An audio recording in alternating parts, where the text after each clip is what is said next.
Welcome to our deep dive into Saggitarius A, Oh, yeah. the supermassive black hole Ah, at the center of our very own Milky Way galaxy. great. You've shared a Wikipedia article Yeah. on this fascinating object. It's fascinating. We're excited to unpack it with you. Yeah, it's incredible to think that for centuries, I know, right? we looked at the Milky Way Yeah. without any idea Yeah. of the cosmic giant lurking at its core. Absolutely. Yeah. It wasn't until the 20th century Right. that we began to unravel the mystery Yeah. of Saggitarius A. Uh-huh. What stands out to me from the article Okay. is the story of Carl Jansky, Yeah. who, in 1933, Right. detected radio signals Uh-huh. coming from the direction of Sagittarius. Wow. This discovery was a real game changer. Oh, absolutely. Yeah, Jansky's findings are considered the birth of radio astronomy. I think so, yeah. He showed us that celestial objects emit radio waves, not just visible light, Right? opening up a whole new way Right. of observing the universe. Exactly. This led to the later identification of Sagittarius A, Okay. a complex radio source Uh-huh. at the Milky Way's center, Yeah. within which lies Yeah. the even more compact radio source, SGRA. It's interesting that the asterisk in the name I know, right? actually signifies an exciting state, Yeah. meaning astronomers observed a high amount of energy being Yeah. emitted. Exactly. But it took quite a while Yeah, to determine the true nature of that energy source. for sure. What were the first clues that pointed towards SGRA being a black hole? Early infrared and submillimeter spectroscopy Right. in the 1990s, Yeah. pioneered by Nobel laureates Yeah. like Charles H. Towns, Right. provided the initial hints. Okay. Their work indicated an incredibly dense and compact mass Okay. at the location of SGRA, Uh-huh. suggesting a black hole as the most likely explanation. The article then highlights the groundbreaking research Oh. of Reinhard Genzel and Andrea Ghez, who won the 2020 Nobel Prize in Physics Right. for their work, observing the motion of stars around Sagittarius A. It's amazing work. What makes their observations so significant? Well, Genzel and Ghez, Okay. leading separate teams, Okay. meticulously tracked the orbits of stars Right. around SGRA for decades, Wow. particularly focusing on a star designated as S2. Okay. Imagine a star whipping around Yeah. an invisible object Yeah. at a significant fraction of the speed of light. Wow, that's crazy. By analyzing the orbital data of S2 Uh-huh. and other stars in the vicinity, Right. they were able to independently calculate the mass Oh, wow. of SGRA. Okay. Both teams arrived at a figure of roughly 4 million times the mass of our sun, Wow. concentrated within a remarkably small space. Okay. This provided compelling evidence Yeah. that SGRA had to be a supermassive black hole. This brings up an interesting point. Okay. If SGRA is pulling in all this matter, shouldn't it be incredibly bright? You would think. Why is it considered a quiescent black hole? That's a great question. Yeah. You'd expect a black hole of that size to Right. be a cosmic beacon, Huh? like those found in active galaxies called Seyfert galaxies. Right. These galaxies have incredibly bright centers Right. powered by supermassive black holes Yeah. that are actively consuming large amounts of matter. I see. SGRA, however, is relatively dim. Okay. The term quiescent means it's not currently feeding Oh, okay. on a large amount of matter. Gotcha. It's not a dormant giant, Uh-huh. but it's definitely having a quiet snack Right. compared to the black holes in Seyfert galaxies. Fast forwarding to 2022, Yeah. the Event Horizon Telescope, Mm-hmm. or EHT, Right? achieved a remarkable feat, I know. It's amazing. capturing the first image of Sagittarius A. It was huge. It was a huge moment for astronomy. Oh, for sure. Can you tell us more about the EHT Yeah. and what we see in this image? The EHT is a global collaboration Okay. involving 8 radio observatories Right. at 6 different locations around the world, Oh, wow. essentially. Right. They created a virtual telescope Okay. the size of Earth. Wow.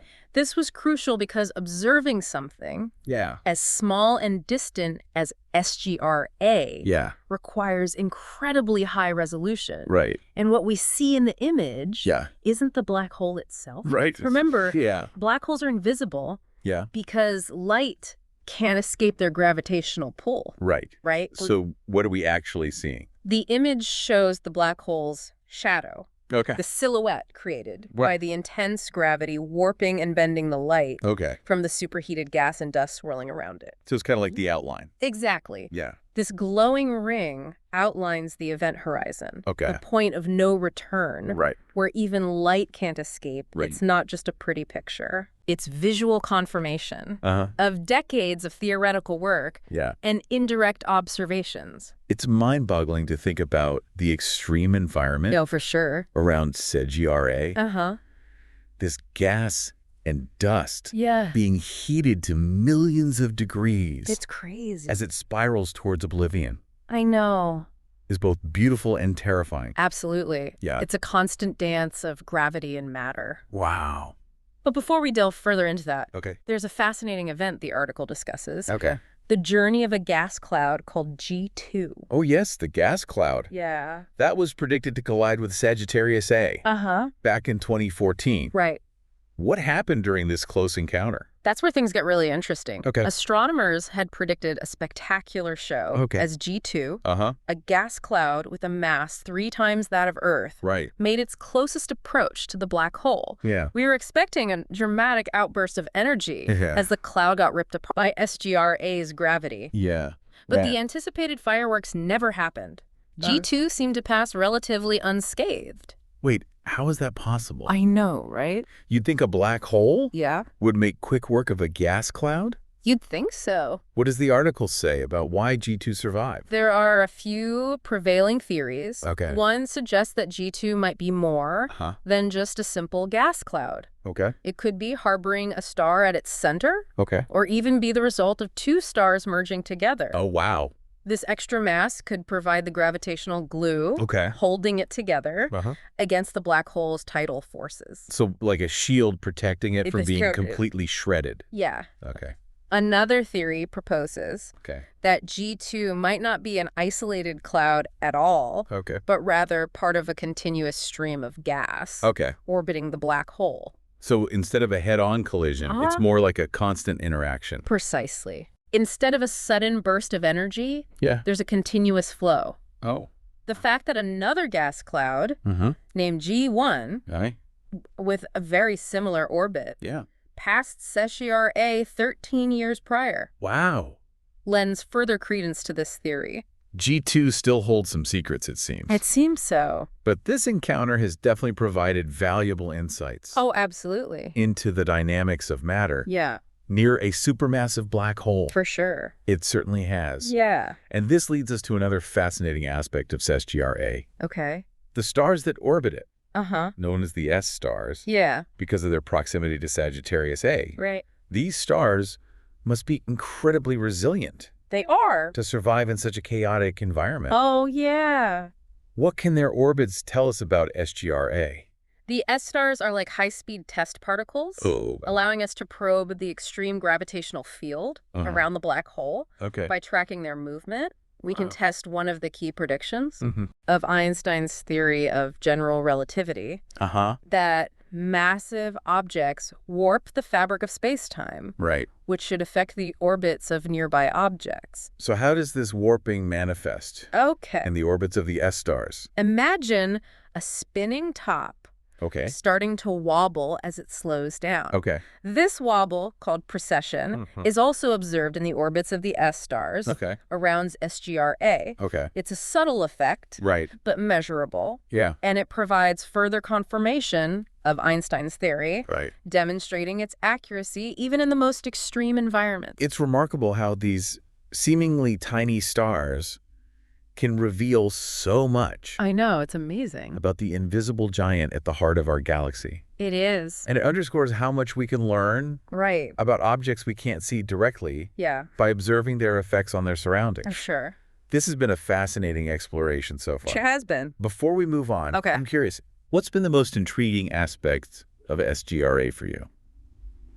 It's the sheer scale of it all that fascinates me. This invisible behemoth, millions of times the mass of our sun, quietly influencing the destiny of an entire galaxy. It's a profound thought. It is. Now, we've talked about the evidence pointing to SGR A being a supermassive black hole and the ways we can observe its influence. But what about the black hole itself? We can't see it directly. Right. But the article mentions we can observe its effects on surrounding matter. Exactly. Yeah. Remember all that gas and dust swirling around SGRA? As this material gets pulled closer to the black hole, it gets squeezed and heated to millions of degrees. It sounds like a pretty intense place to be. Indeed. Yeah. And as this superheated material spirals inward, it emits intense radiation across the electromagnetic spectrum. Wow. Radio waves. Yeah. Infrared light X-rays. This is what we detect with our telescopes. Okay. It's as if the black hole is shouting its presence, even though we can't see it directly. Right. But there's another fascinating, albeit theoretical, way black holes might reveal themselves. Okay. Hawking radiation?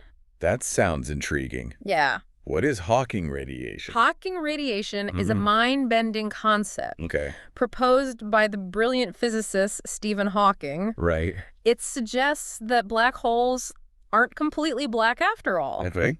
According to his theory, they can emit a faint thermal radiation due to quantum effects near the event horizon. Quantum effects near a black hole? Yes. You've definitely piqued my curiosity. Okay. Can you elaborate on that? It gets a bit complex. But essentially, virtual particle pairs are constantly popping in and out of existence in the vacuum of space near a black hole. One particle of the pair might fall in while the other escapes, carrying away a tiny bit of energy from the black hole. So the black hole is slowly losing mass over time because of this? That's the idea. Wow. However, for a supermassive black hole like SGRA, the Hawking radiation would be incredibly weak. Oh, okay.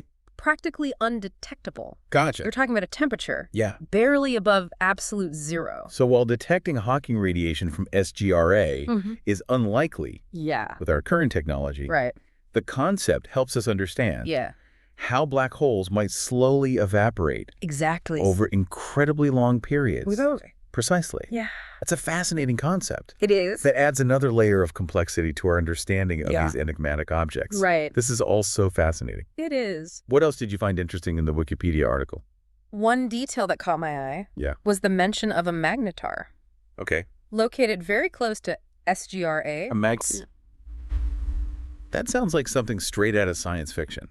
It does. What exactly is a magnetar? Okay. And what's it doing near a supermassive black hole? Magnetars are a special type of neutron star. Okay. Neutron stars are incredibly dense remnants of collapsed stars. Right. And what makes magnetars stand out are their extremely powerful magnetic fields. Okay. We're talking trillions of times stronger than the Earth's magnetic field. Wow, okay. As for why it's near SGRA, that's a bit of a puzzle. Okay. It could have formed there. Right. Or it might have been captured by the black hole's gravity. So it's like a cosmic daredevil. Exactly. Dancing on the edge of oblivion. Yeah. And its presence offers us a unique opportunity to study the interaction between these two extreme objects. Right. A supermassive black hole and a magnetar. It's a cosmic laboratory unlike any other. It is. It sounds like there's still a lot we don't know. There is. About the environment around SGRA. Yeah. But with each new discovery, the picture becomes even more intriguing. Absolutely. Absolutely. Every piece of information we gather brings us closer to unraveling the mysteries of this incredible object. Before we continue, okay, I want to get your take on this. Okay. What has stood out to you the most in our deep dive into Saggitarius A so far? What I find most amazing is how much we've learned.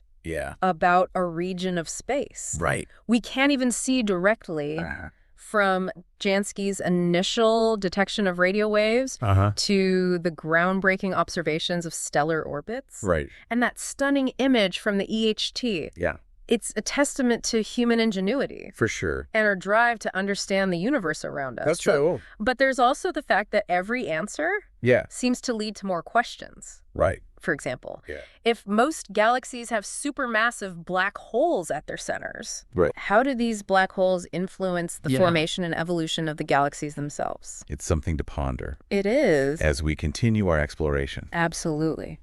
That's a great question. Yeah. I'm eager to delve deeper into that aspect of SGRA. Okay. And its role in the Milky Way. For sure.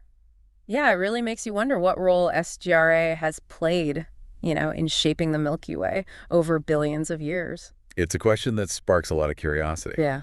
Speaking of which, the article dives deeper into the challenges of observing SGRA. Okay. Apparently, its radio emissions fluctuate quite a bit. I do? Making it a tricky target to study. Imagine trying to take a clear picture of something that's constantly changing its brightness and shape. Wow.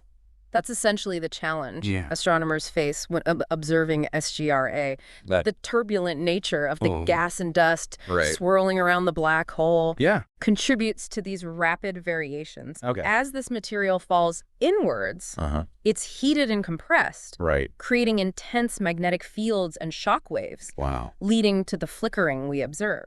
So it's like a cosmic light show? It is. But with a constantly changing routine. Yes. That must make it incredibly difficult. It does. To get a clear image of SGRA. It certainly does. Yeah. These rapid fluctuations in SGRA's emissions pose a significant obstacle to creating a stable image. I see. But thankfully, scientists have developed ingenious techniques to overcome these hurdles. The article mentions a technique called Very Long Baseline Interferometry, or VLBI. Right. Can you explain what that is? Sure. And how it helps us study SGRA? VLBI is an incredibly powerful technique that allows astronomers to combine data from multiple telescopes scattered across the globe by doing so.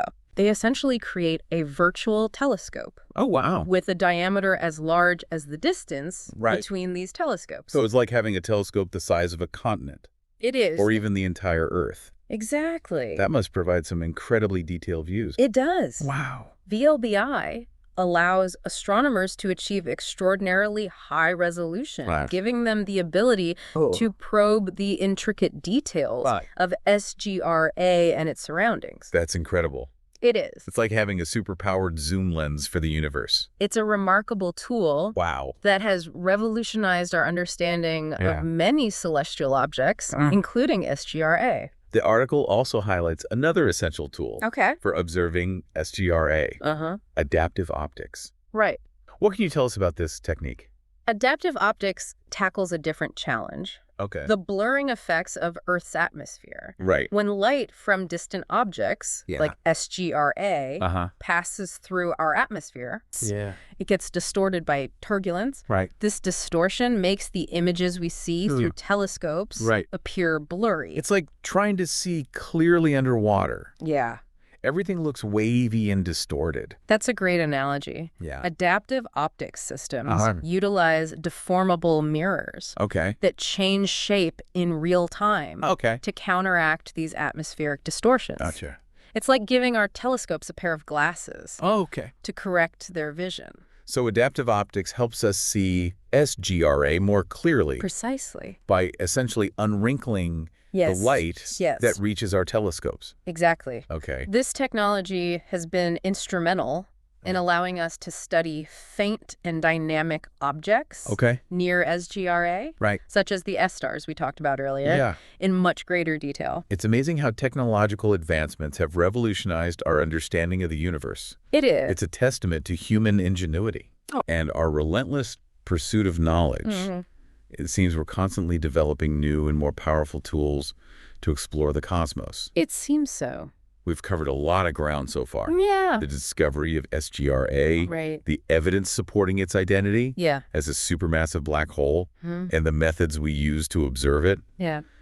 But there's one more crucial aspect I'd like to discuss. How did supermassive black holes like SGRA form in the first place? That's one of the biggest mysteries surrounding these cosmic giants. Yeah. While we know they play a crucial role in the evolution of galaxies, the details of their formation and growth are still being actively researched and debated. The article mentions a couple of prevailing theories, right? Yes. Okay. There are two main theories. Okay. One proposes that supermassive black holes could have formed through the direct collapse of massive gas clouds. Oh, wow. In the early universe. So instead of starting as smaller black holes, gradually growing, these supermassive black holes might have been born big. That's the essence of this theory. Wow. It's a sort of cosmic shortcut, bypassing the usual stellar evolution pathway. where stars collapse to form smaller black holes that then merge and grow over time. Okay. The other prevailing theory suggests that supermassive black holes might grow through a series of mergers with smaller black holes, as well as by accreting gas and dust from their surroundings. So it's like a cosmic feeding frenzy. It is. With black holes consuming anything that gets too close. It's a very violent and chaotic process that can take billions of years for a supermassive black hole to reach its full size. Well, SGRA has certainly had plenty of time to grow. It has. It's been around for billions of years and has witnessed countless stars being born and dying in the Milky Way. And it will continue to shape our galaxy for billions of years to come. Its immense gravity influences the orbits of stars and gas clouds, and its powerful jets, streams of particles ejected at nearly the speed of light, can even trigger star formation in distant regions of the Milky Way. It's mind-boggling to think that this invisible object, millions of times the mass of our sun, exerts such a powerful influence on the structure and evolution of our galaxy. It truly is a testament to the power of gravity and the interconnectedness of everything in the universe. This discussion about the formation and growth of supermassive black holes raises a thought-provoking question. Given that most, if not all, galaxies likely harbor these giants at their centers. What does that tell us about the overall structure and evolution of the universe? That's a fascinating question. It is. It suggests that supermassive black holes are not merely isolated phenomena, but rather fundamental components of galaxies and possibly even drivers of their evolution. It makes you wonder how our understanding of the universe might change as we learn more about these enigmatic objects. Absolutely. Each new piece of information, each new observation has the potential to rewrite our cosmic narrative. Speaking of observations, the article mentions a specific challenge when it comes to observing SGRA, the scattering of light caused by interstellar dust and gas. Can you elaborate on that? That's another hurdle astronomers have to contend with. Interstellar space isn't completely empty. It's filled with a diffuse medium of gas and dust particles. When light from SGRA travels through this medium, it can be scattered in different directions, making the image we observe appear blurry and less sharp. So it's like trying to see a distant object. Yes, through a haze or fog. That's a great analogy. This scattering effect is particularly pronounced at shorter wavelengths, such as visible light. That's why radio waves, which have longer wavelengths, are so valuable for observing SGRA. They are less affected by scattering and allow us to peer deeper into the heart of the Milky Way. It sounds like choosing the right eyes or wavelengths. To observe SGRA is crucial. It is essential for getting a clear picture. And that's why the Event Horizon Telescope, which operates in the radio wave spectrum, was so successful in capturing the first image of SGRA. It was like using a special type of vision that could penetrate the cosmic fog and reveal the black hole's silhouette. It's remarkable how scientists have to constantly adapt and innovate. They do. To overcome the challenges of observing such distant and extreme objects. It's a testament to their ingenuity and perseverance. They're constantly pushing the boundaries of technology and developing new techniques to unlock the secrets of the universe. So we've talked about the challenges. But what about the rewards? What are some of the key insights we've gained from studying SGRA? SGRA has become a cosmic laboratory. For testing some of the most fundamental laws of physics, particularly Einstein's theory of general relativity, observing the orbits of stars like S2, and the warping of space-time around the black hole, provides compelling evidence in support of general relativity's predictions. So SGRA is helping us confirm that Einstein was right. Exactly. Even in the most extreme gravitational environments. It's a testament to the power and elegance of his theory. But But SGRA also serves as a window into the past, providing us with clues about the early universe and the formation of galaxies. Studying the dynamics of gas and stars around SGRA helps us understand how galaxies, including our own Milky Way, came to be. It's fascinating to think that this seemingly invisible object holds so much information. It is. About the universe's history and the fundamental laws that govern it. It's a cosmic treasure trove of information. Wow. Waiting to be uncovered. This has been such an enriching deep dive. It has been. Before we move on, I'm curious to hear your thoughts. What stands out to you the most from our exploration of SGRA so far?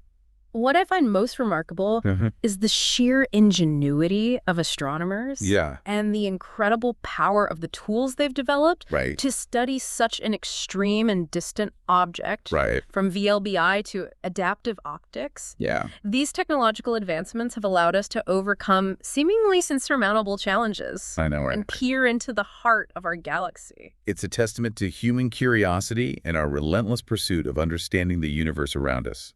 It is. It's incredible to think about all we've learned about SGRA. I know, right? From its initial discovery as a radio source to the captivating image captured by the Event Horizon Telescope. And to think we've only just scratched the surface. I know. Black holes remain some of the most enigmatic and challenging objects to study in the universe. They push the boundaries of our understanding of physics, forcing us to grapple with the very nature of space, time, and gravity. They're like cosmic laboratories. They are. Where the rules of reality are put to the ultimate test.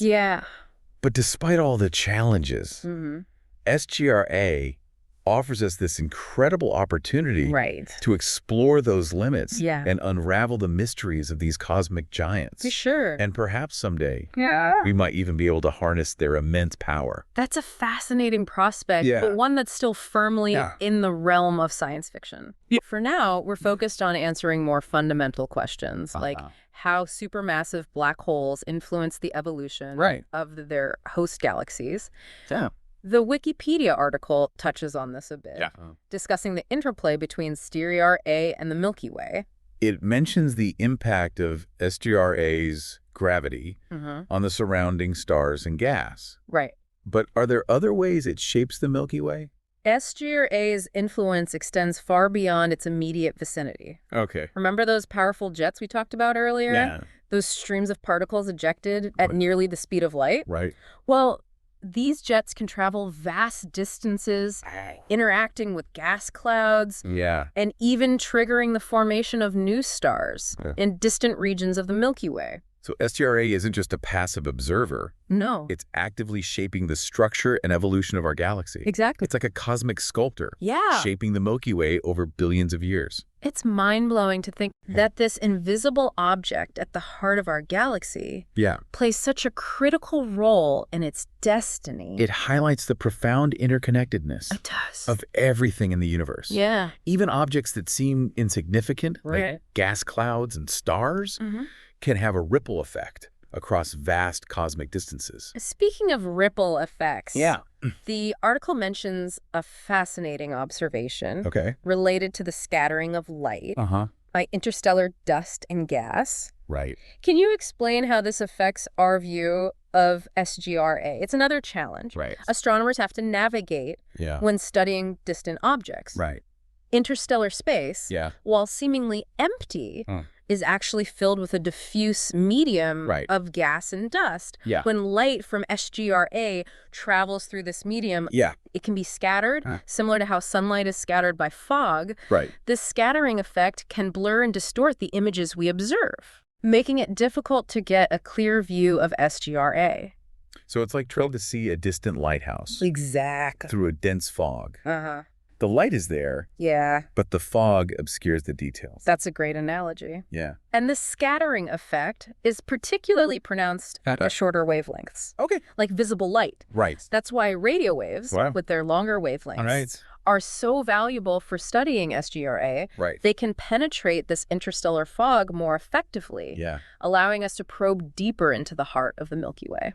It's fascinating how understanding the properties of light and how it interacts with matter is crucial It is. For astronomical observations. Absolutely essential. Choosing the right eyes or wavelengths to observe the universe is as important as having powerful telescopes. We've come a long way from the early days of radio astronomy. Yeah. Today, we have tools like VLBI, adaptive optics, and incredibly sensitive detectors that allow us to study the universe in ways that were unimaginable just a few decades ago.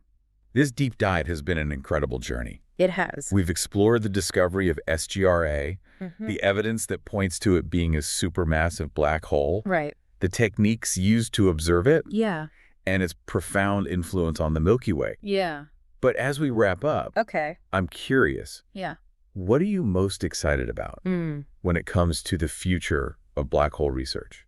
There are so many exciting avenues of research. I bet. One area I'm particularly interested in is the study of gravitational waves. These ripples in space-time, predicted by Einstein's theory of general relativity, are generated by some of the most violent events in the universe, including the mergers of black holes. Detecting and analyzing these waves can provide us with a completely new way of understanding black holes and their role in the evolution of the universe. It's like listening to the symphony of the cosmos. Exactly. With each gravitational wave carrying a unique melody that tells a story about the universe's history and evolution. It's a whole new way of listening to the universe. Wow. And with new and more sensitive gravitational wave detectors coming online in the future, I believe we're on the cusp of a golden age of black hole research. I think so too. Who knows what amazing discoveries await us? It's an exciting time to be an astronomy enthusiast. It is. And I, for one, can't wait to see what the future holds. Thank you for joining us on this incredible journey. My pleasure. Into the heart of the Milky Way. It's been a pleasure exploring these mysteries with you. Until next time. Yeah. Keep looking up and keep exploring.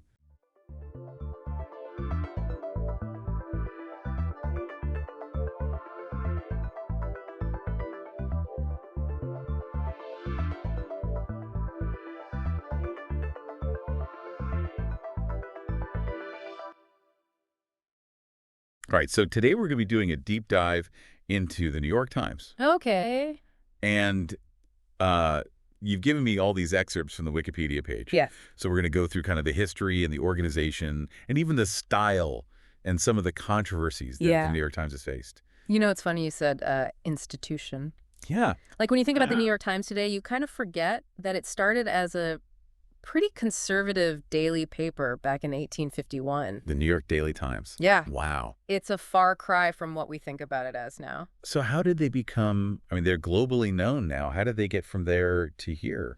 Well, one of their turning points was this really amazing expose that they did on this corrupt politician named William M. Tweed back in the 1870s. And that kind of really catapulted them onto the national stage and cemented their reputation for investigative journalism. It's interesting because it seems like no matter what era we're talking about, it's always that holding the powerful accountable. It's a theme throughout history, but it makes you wonder how a paper with this kind of legacy, over 170 years old, how do they stay relevant in today's media landscape? Well, you know, it's been a challenge for a lot of newspapers, but the Times has actually done a really good job of adapting. And I think one of the reasons is that they embraced technology really early on.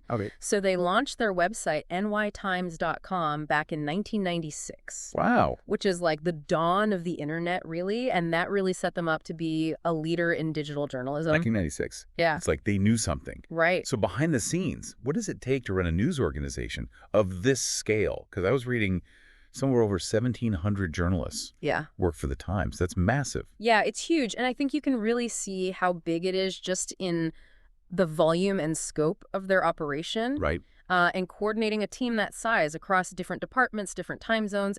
It's a logistical feat. Yeah. And on top of that, they're really committed to maintaining journalistic integrity. Okay. So they have really strict ethical guidelines. So like what kind of guidelines are we talking about? Like they can't run for office. Oh, wow. They can't endorse candidates. They can't accept gifts that could influence their reporting. You would think that with that much power and influence, there would be a lot of politicians trying to get them to bend the rules a little bit. Yeah, I mean, I'm sure there are, but they seem to really hold fast to these guidelines. Okay. And then on top of that, they also have like a dedicated editorial board that operates independently from the newsroom. So is that like the opinion section? Yeah, so they offer opinions and endorsements on political issues, but they do that separately from the news reporting. Okay. So it's a really clear line between fact-based reporting and opinion pieces. It's like their own system of checks and balances. Exactly. Within the organization. It's interesting, too, because when you think of the New York Times, it's not just the hard-hitting news. Right. You know, their crossword is iconic. Yes, the infamous crossword puzzle. I've spent many a Sunday morning trying to figure that thing out. But, you know, their reach goes way beyond news and puzzles. Okay. Did you know that they've been publishing recipes since the 1850s? No way. So they're like a historical cookbook as well. They really are. Wow. And you know, they've kept up with the times. Okay. They now have a dedicated cooking website and app called NYT Cooking with thousands of recipes from their archives and beyond. I love that. Yeah. So are they going after that whole foodie audience then? Oh, absolutely. Smart. And of course, we can't forget about The Daily, their super popular news podcast. Yeah, everybody seems to be listening to The Daily. It's a great example of how they've really adapted to the changing ways people consume news. Yeah. They've really become a multimedia powerhouse. That's so different from the days of print, you know? Right. But this digital revolution, hasn't that been hard on newspapers in general? It's been a really turbulent time for a lot of newspapers. Yeah. The decline of print readership, the rise of free online content created a lot of financial challenges for them, and the Times is no different. But they did implement a paywall in 2011. To boost revenue. Yeah. See, that's what I always thought was so risky. Like, are people really going to pay for news online when there's so much free content out there? Right. It was a big gamble. Yeah. But it seems like it's paid off for them. Really? They've become a leader in online subscriptions, which shows that people are willing to pay for high-quality journalism if it's presented in a way that's accessible and engaging. And I think they've managed to make that transition from print to digital really well. It's impressive because you think of the New York Times and you're like this huge, untouchable entity. Yeah. But they're out there making these big moves, trying to keep up with the times.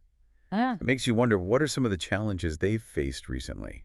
Well, I think one of the challenges is that when you're a leading voice in news, you're often going to be navigating some pretty choppy waters. You know, their coverage of things like the Israeli-Palestinian conflict and transgender issues have sparked a lot of debate and drawn criticism from both sides. It seems like covering those kinds of issues, complex issues that are very emotionally charged for a lot of people, would be such a tightrope walk. Yeah, it is. How do you even approach that as a journalist?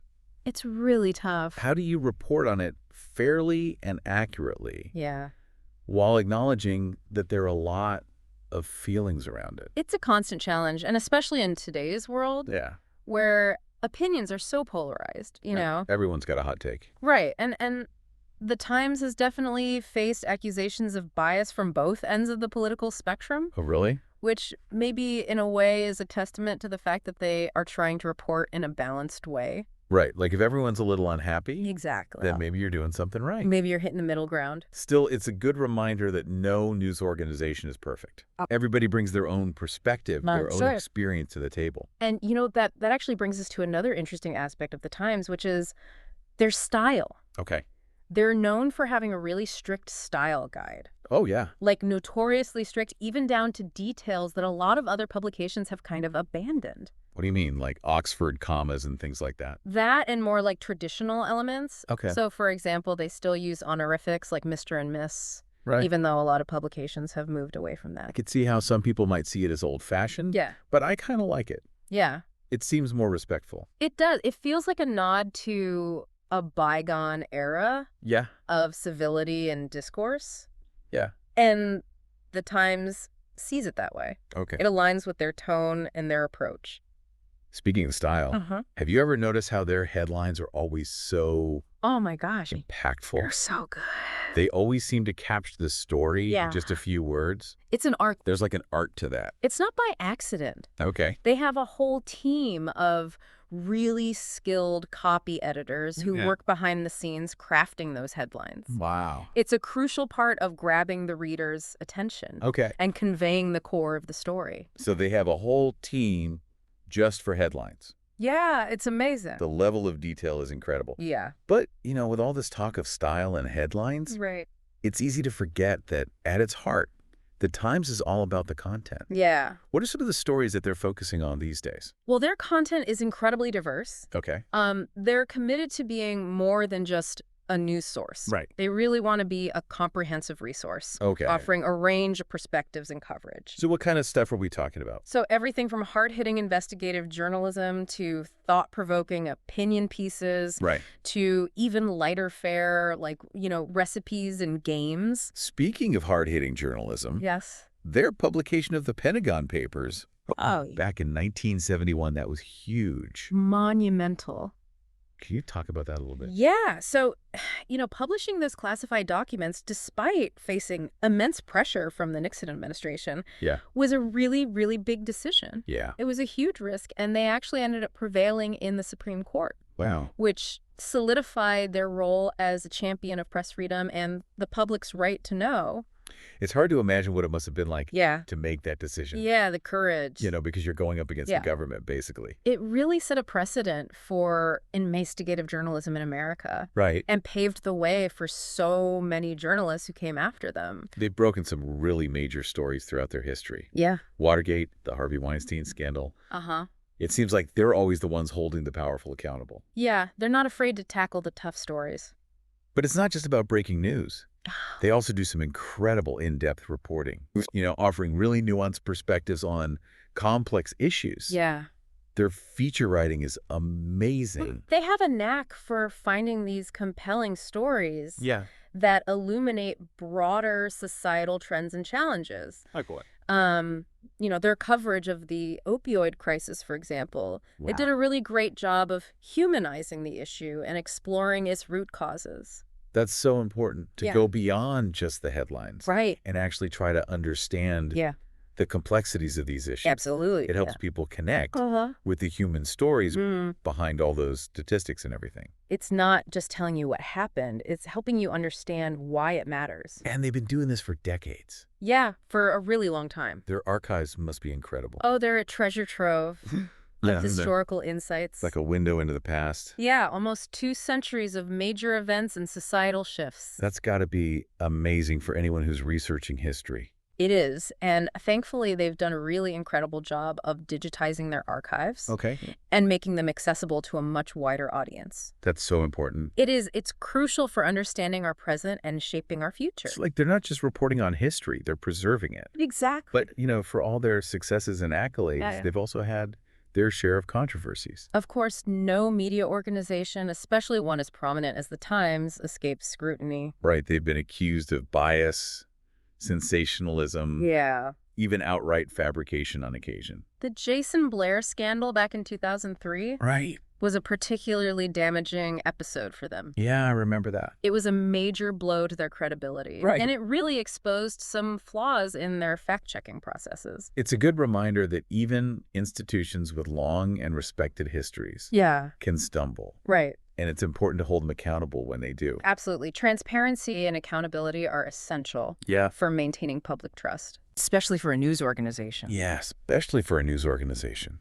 But it's also worth noting that the Times has taken steps to address those mistakes and improve their practices. Yes. They've implemented stricter guidelines for fact-checking and plagiarism and become more transparent about their editorial processes. I think it's been a learning experience, not just for them, but for the entire journalism profession. Right. It highlights the importance of constantly evaluating and evolving to maintain those high standards of integrity. And it seems like the Times has really taken that to heart. Yeah. They've made an effort to regain public trust and show their commitment to ethical journalism. Their willingness to acknowledge their mistakes and adapt to the evolving landscape of media is really commendable. Yeah. And that adaptability has been key to their survival. Right. They've had to embrace new technologies, find innovative ways to reach audiences. It's like they don't go the way of the dinosaurs. Exactly. They're not extinct. Their success with podcasts is a great example. Yeah, The Daily has become a go-to source for a lot of people. Yeah. And they've even branched out into podcasts beyond just news. Yeah, they're covering culture, science, true crime. It's smart. Yeah. It lets them connect with new audiences who might not ever pick up a newspaper or even visit their website. And it opens up new revenue streams, which are crucial in today's media environment. Yeah, definitely. They're not just a newspaper anymore. They're a full-fledged multimedia powerhouse. I like that. And they're constantly experimenting with new formats and platforms. Which brings us to a really interesting question. Okay. What does the future hold for the New York Times? Ooh. With the decline of print media, so many newspapers have struggled to stay afloat. But the Times seems to have bucked the trend. Yeah, they have. They've transitioned to this digital-first model, and they're doing well. And their paywall has been a key part of that success. It proves that people are willing to pay for quality journalism if it's presented in a way that's valuable and accessible. They figured that out. Is it? But it's not like they're just resting on their laurels. No, they're not. They're constantly innovating. Yes. Exploring new ways to engage readers and tell stories in new ways. Yeah. Their virtual reality projects are a great example. Oh, yeah. Those are cool. Yeah. They're using this cutting-edge technology to immerse people in the news. Yeah. Creating these really unique and engaging experiences. Right. It's exciting to see a legacy media organization like the Times embracing the future of media. Yeah, they're not afraid to take risks and experiment in that willingness to push the boundaries of what's possible in journalism. Right. I think that's part of their DNA. Yeah. They've always challenged the status quo. So while the future of media is uncertain, one thing seems clear. What's that? The New York Times is here to stay. I think so, too. They've weathered storms before, and they'll weather them again. They're survivors. Their commitment to quality journalism, their willingness to adapt, and their deep understanding of their audience, those are their greatest strengths, and I think that'll serve them well in the years to come. They've reinvented themselves so many times. It's really remarkable. I have no doubt that they'll continue to find ways to surprise us. I think they're going to keep innovating and adapting. Yeah. Because they know that to survive in this ever-evolving media landscape, you have to. We can't just sit still. You can't sit still. You got to keep moving. It makes you wonder what's next. Right. What could they possibly do to top virtual reality? I know. It's hard to imagine. I don't know. Maybe like personalized AI-powered news feeds tailored to your exact interests? Nah, there's a thought. And knowing the Times, it wouldn't surprise me if they were already working on that. Probably. But, beyond the technology, I think the core of their future success is going to lie in something more fundamental, their commitment to quality journalism. Right, because in a world of, information overload and fake news, that commitment to accuracy and depth and insightful analysis, it's more important than ever. It is. People are hungry for reliable sources. Yeah, they want to know what to trust. Exactly. Yeah.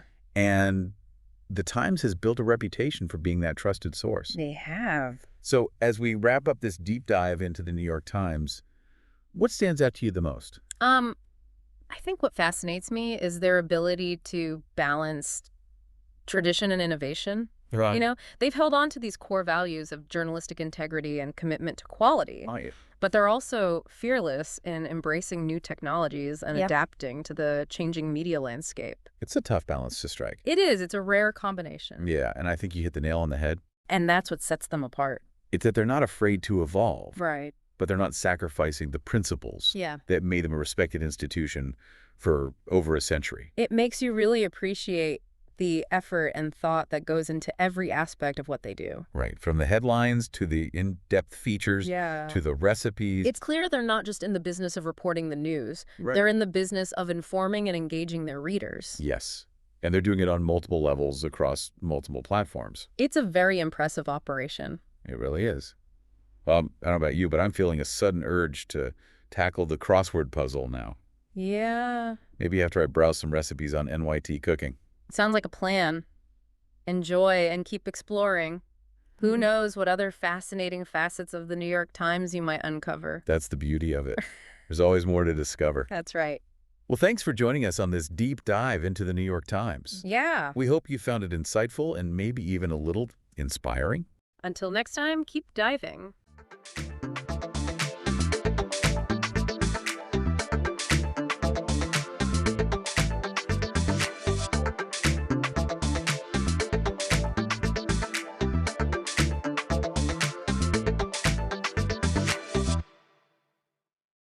All right, strap in, everyone. Today we are diving deep into some serious samurai wisdom, the Dokkodo. You could also call it the path of aloneness. Right. These are 21 guiding principles laid down by the legendary swordsman Miyamoto Musashi. And get this, only a week before his death in 1645. Talk about going out with a bang. Really, imagine facing your final days and deciding this is what you want to leave for the world. Yeah. It's powerful stuff. And it's fascinating because Musashi, he wasn't just an unbeatable warrior. Well, he was undefeated, though, wasn't he? Over 60 duels, not a single loss. But he was also an author. He wrote the Book of Five Rings, right? Exactly. A classic on strategy and swordsmanship. It's still studied today. So these 21 precepts, we're talking about the core. Like the distilled essence of a lifetime spent mastering, well, life and death. Okay, high bar for us today, then. So what exactly are we hoping to get out of this deep dive? How to put it. I guess we're going to crack open these precepts, see what kind of wisdom they hold. But here's the surprising part. How relevant they still are to us, centuries later. I mean, Musashi was a samurai, a warrior. What can he teach us today? Well, the Dokkodo, it's really about how to live a meaningful life, no matter who you are. So not just for, history buffs or martial arts fans? Not at all. This is for anyone who's ever felt lost, confused, maybe just overwhelmed by, the modern world. Okay, because that's basically everyone, right? Pretty much. But the Dokkodo, it offers a different perspective, a path toward inner peace and fulfillment, surprisingly relevant, I think, to all the challenges we face today. All right, intrigued now, for sure. But where do we even start with something like this? Well, the Dokkodo itself, it's actually shorter and more direct than Musashi's other writings. Like, he cut through all the fluff, gave us the core. Okay, less is more in this case. What do you mean by direct? Give me an example. Right off the bat, accept everything just the way it is. Or how about, do not seek pleasure for its own sake. No sugarcoating there. Whoa, that's intense. Just deal with it, huh? But how can you accept everything when, life throws you curveballs? That's where the real work begins. Because these precepts, you can't just read them passively. You have to engage with them, you know. Wrestle with them. Ponder them. Apply them to your own life. Okay, I'm seeing the challenge here. But how do these ancient samurai principles, how do they actually apply to, our world? Think about the world we live in.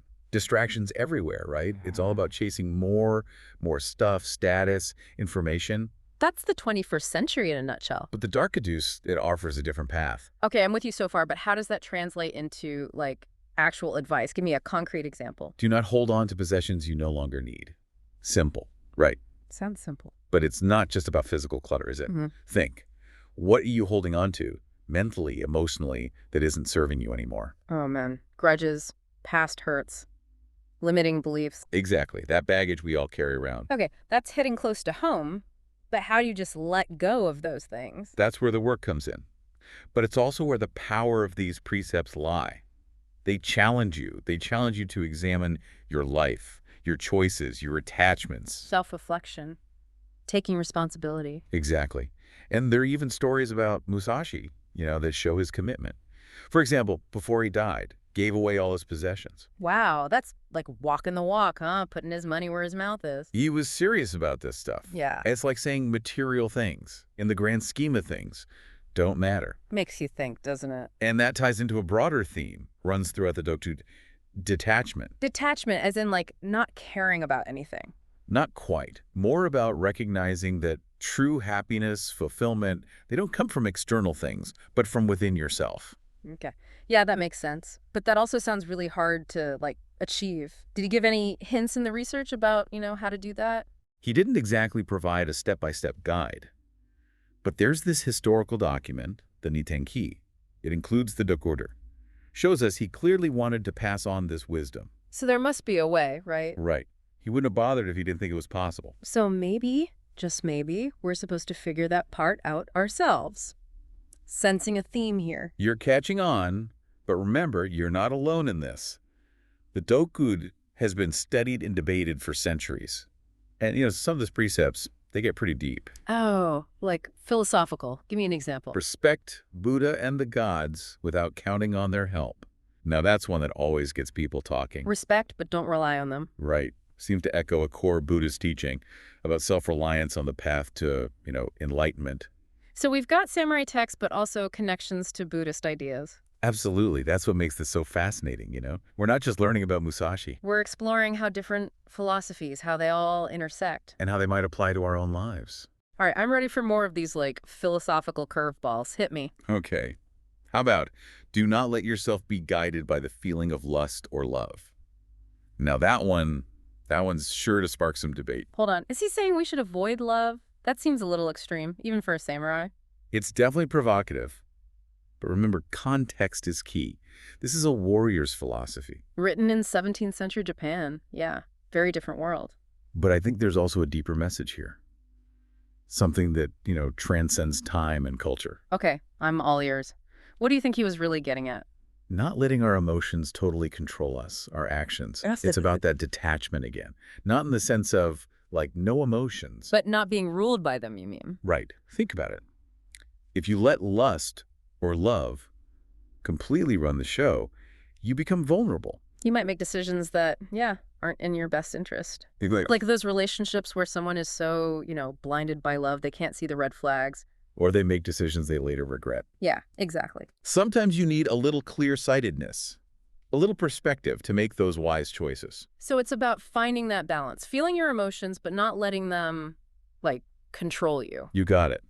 And it ties back to what we were talking about earlier, the self-reliance, not clinging to external things. Finding that inner strength. Recognizing that true freedom comes from within, not chasing after those fleeting desires or attachments. This is a lot to unpack, but I'm starting to see how these pieces fit together. That's the journey, isn't it? And believe me, I think we're just getting started. So we're back. Deep dive into Musashi's Dokkodo continues.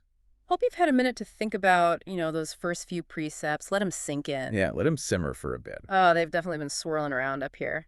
It's amazing to me how these, short statements, so to the point. But they spark so much thought, don't they? They really do. It's a testament to Musashi's, skill as a writer and a thinker. Distilling those complex ideas into potent little phrases, they really stick with you. They do. All right, so where do we go from here? What other, gems are we going to uncover? What else is hiding in the Dokkodo? Well, let's revisit that precept about, lust and love. The one that tends to get people talking, for good reason. Yeah, not your typical, self-help advice. But I'm ready to go deeper. What do you think Musashi was really trying to, convey with that one? Yeah, you have to remember, he was writing from the perspective of a warrior. Right. 17th century Japan. So context matters. Definitely a different world. But even beyond that, there's this deeper message, I think. A message that we can all relate to. Right. Okay, I'm intrigued. Break it down for me. Musashi, I think, he's cautioning us against allowing our emotions to completely dictate our actions, particularly lust and love. It's about maintaining some detachment, you mean? Yes. Not like becoming robots, no emotions. But not letting those emotions completely rule us. There you go. Think of it this way. If you let lust or love totally call the shots, well, you become vulnerable. Right. You might make choices that, aren't truly in your best interest. It's like, you see those relationships where someone's so blinded by love, they can't see the red flags, the warning signs. Or they make decisions that they later regret. Yeah. Exactly. Sometimes you need a little clear-sightedness, a little perspective to make wise choices. So it's about finding that balance again. Feeling your emotions, yeah, but not letting them control you. You got it. And this idea of detachment, it connects back to what we were talking about before, self-reliance. Not clinging to external things. For your happiness, for your fulfillment. We're back to inner strength. Exactly. The more you rely on external things, other people, for your happiness, the less control you have, over your own life. And the more vulnerable you become to, disappointment, heartbreak, life's curveballs. That's right. This is making me think about another one of the precepts, the one that says, in all things, have no preferences. How does that fit in with detachment? Interesting connection. If you think of preferences as attachments, Attachments to specific outcomes, you mean, or experiences? Yeah, then letting go of preferences, it becomes a form of detachment. So instead of being fixated on things being a certain way, you're more open to, well, whatever happens. You got it. Embracing the present moment. With all its imperfections. Rather than, clinging to some rigid idea of how things should be. Oh, this is making me really reevaluate how I approach things. Like, how often do I get caught up in wanting a specific outcome? And then you're disappointed when it doesn't happen. Exactly. Maybe Musashi was, onto something here. That's the beauty of the Dokuju, right? It's not easy answers or feel-good stuff. It's a call to self-reflection. A deeper understanding. A more conscious way of living. And it's not all just, personal growth. Some of these precepts, they seem to address how we interact with others, too. Absolutely. One that speaks to this is, resentment and complaint are appropriate neither for oneself nor others. Ooh, that's a tough one. Especially these days. Feels like everyone's complaining about something. It is challenging, yeah. But Musashi, I think he's pointing to the, corrosive nature of those negative emotions. They eat away. Resentment, complaint, they ultimately harm you more than anyone else. You're poisoning yourself with your own bitterness. Exactly. But how do you just let go? Especially if, you've been wronged by someone. It's not easy, that's for sure. But I think it starts with awareness. Recognize when you're harboring those feelings, Then try to understand, why are you holding on to that hurt, that anger? So taking responsibility for your own, emotional well-being rather than blaming others. Exactly. It's about choosing forgiveness. For yourself and for others. Right. Doesn't mean you condone the actions, but it does mean releasing that grip, the grip those actions have on you. Forgiveness. It's powerful, that's for sure. Can be incredibly difficult, but also, incredibly liberating. Absolutely. It allows you to move forward, a lighter heart, clearer mind, greater sense of peace. And speaking of, relationships with others, there's another precept, never be jealous. That one hits home, especially now with social media. Yeah. Everyone comparing themselves. It's so easy to get caught up in that game, isn't it? Feeling envious of other people's success, their possessions, or even just their, seemingly perfect life. Oh, yeah. It's a real trap. So how do you, combat that tendency toward jealousy? I think it starts with gratitude. By focusing on what you have, the good things in your own life, it helps shift your perspective away from lack, away from comparison. Instead of focusing on what you don't have, you appreciate what you do have. Exactly. And it's about celebrating other people's successes rather than feeling threatened by them. True joy comes from connection, shared experiences, not from tearing others down. Beautifully said. Comparison really is the thief of joy. It is. It's about recognizing that everyone's journey, it's unique. Comparison is just a distraction from living your own best life. That's it. Speaking of journeys, another precept caught my eye. Be indifferent to where you live. That one seems, impractical. We put so much emphasis on location these days, right? That might sound a bit counterintuitive.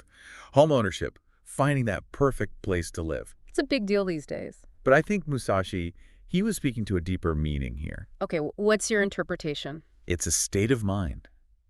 Detachment from the external world. So he's not saying become a nomad, give up your home. No.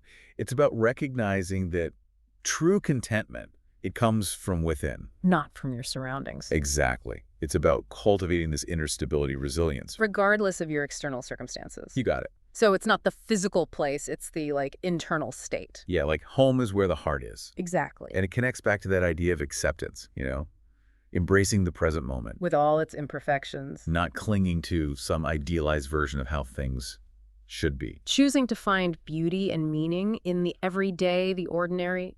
Precisely.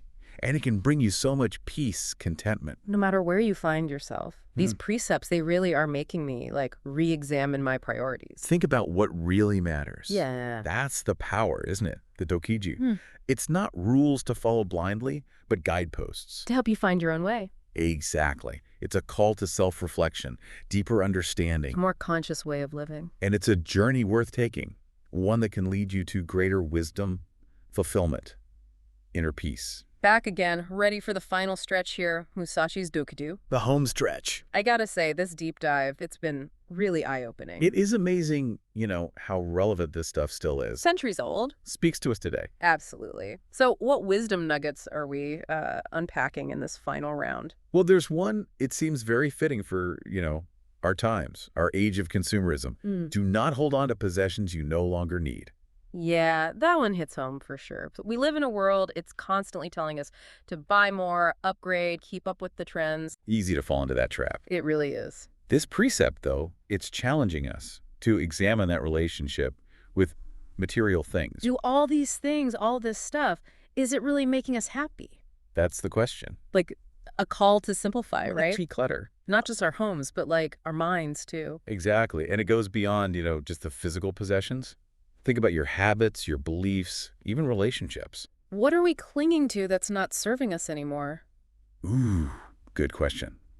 Could be outdated skills, stuff that doesn't apply to your career anymore. Or like unproductive habits. Yeah, things that drain your energy. Maybe a belief that's holding you back or, a relationship that's just become toxic. Right. Sometimes you got to clear out the old to make space for the new.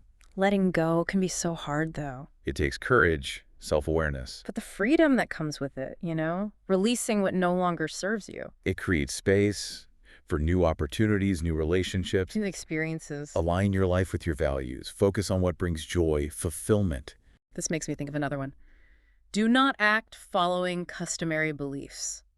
They both seem to be about, questioning things. Questioning the status quo. Yeah, forging your own path. You're right. They both encourage you to think for yourself. Not just following the crowd, what society tells you. Trusting your own intuition.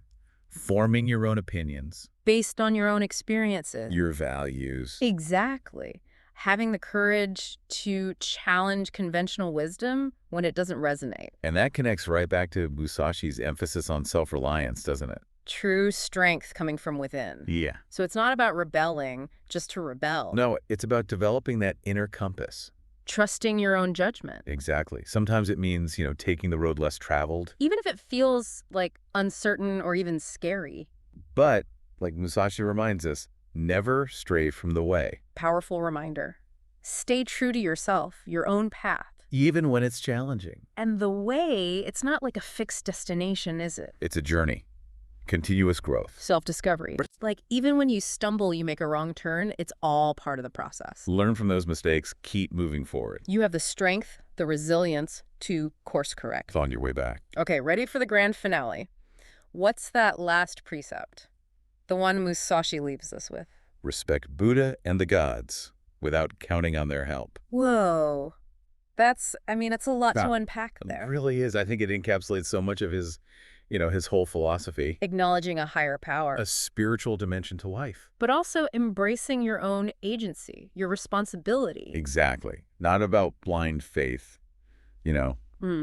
or waiting to be saved. It's that balance, faith and action. Surrender and self-reliance. Respect the divine, but also take ownership of your own life. Your choices. Your destiny. Yeah, you have the power to create your own reality. While recognizing that you're part of something, much larger.